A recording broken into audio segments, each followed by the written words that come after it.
ধুবুৰী জিলা আৰক্ষী অধীক্ষক মহোদয়ক লগ কৰিলোঁ। যি জাহাংগীৰ হুছেইনৰ যি মৰ্মান্তিক হত্যাকাণ্ড, এই হত্যাকাণ্ডৰ কাৰণে তাৰ ভুক্তভোগী পৰিয়ালৰ সদস্য, তাৰ ঘৈণীয়েক আহিছে, সৰু ভাইটি আহিছে, সন্মানী ছোৱালী এজনী আহিছে। আমি আমাৰ SP ছাৰক লগ কৰিলোঁ, SP ছাৰৰ লগত কথা পাতিলোঁ। যিহেতু জাহাংগীৰৰ শৰীৰৰ যিবিলাক অংগ পতংগ পাৰ্টছ আছে, কিবা হাড়াড্ডি আছে, সেইবিলাক আমি বিচাৰিছোঁ।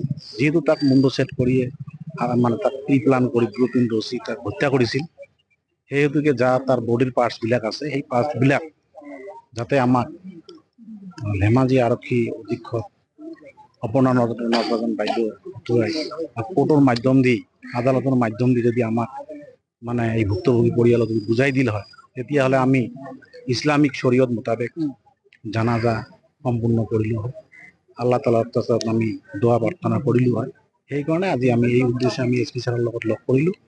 SP ছাৰে আমাক কথা দিলে, আশ্বাস দিলে, যিহেতু এই কেছটো গভীৰ তদন্ত হৈ আছে, ইতিমধ্যে CID এই কেছটো CID হাতত ন্যস্ত কৰিছে, CID তদন্ত কৰিব।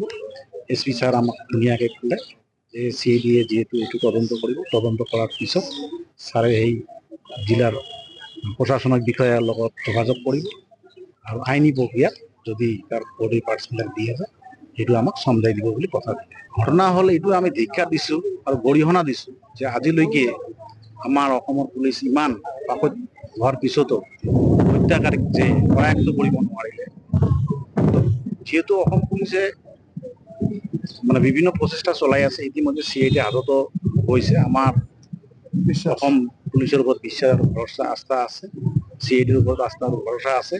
নিশ্চয় মানে এই ঘটনাটো যে কোনে হত্যাকাৰী, এইটো নিশ্চয় উদ্ঘাটন কৰিব বুলি আমাৰ আস্থা আৰু ভৰসা আছে।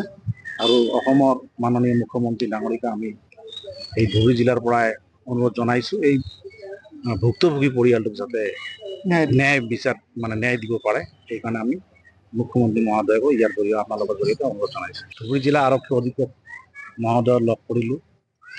যি জাহাংগীৰ হুছেইনৰ যি মৰ্মান্তিক হত্যাকাণ্ড, এই হত্যাকাণ্ডৰ কাৰণে তাৰ ভুক্তভোগী পৰিয়ালৰ সদস্য, তাৰ ঘৈণীয়েক আহিছে, সৰু ভাইটি আহিছে, সন্মানী ছোৱালী এজনী আহিছে। আমি আমাৰ SP ছাৰক লগ কৰিলোঁ, SP ছাৰৰ লগত কথা পাতিলোঁ।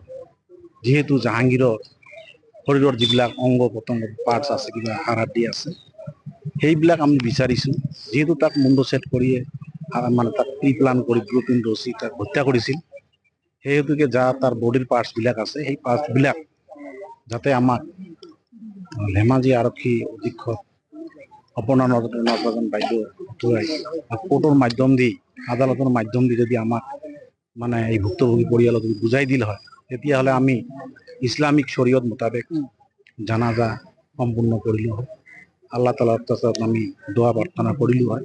সেইকাৰণে আজি আমি এই উদ্দেশ্যে আমি SP ছাৰৰ লগত লগ কৰিলোঁ। SP ছাৰে আমাক কথা দিলে, আশ্বাস দিলে, যিহেতু এই কেছটো গভীৰ তদন্ত হৈ আছে, ইতিমধ্যে এই কেছটো CID হাতত ন্যস্ত কৰিছে, CID তদন্ত কৰিব। SP ছাৰ আমাক ধুনীয়াকৈ ক'লে যে CID যিহেতু এইটো তদন্ত কৰিব, তদন্ত কৰাৰ পিছত ছাৰে এই জিলাৰ প্ৰশাসনিক বিষয়াৰ লগত যোগাযোগ কৰিব আৰু আইনী প্ৰক্ৰিয়াত যদি তাৰ বডি পাৰ্টছবিলাক দিয়া যায়, সেইটো আমাক চমজাই দিব বুলি কথা দিলে।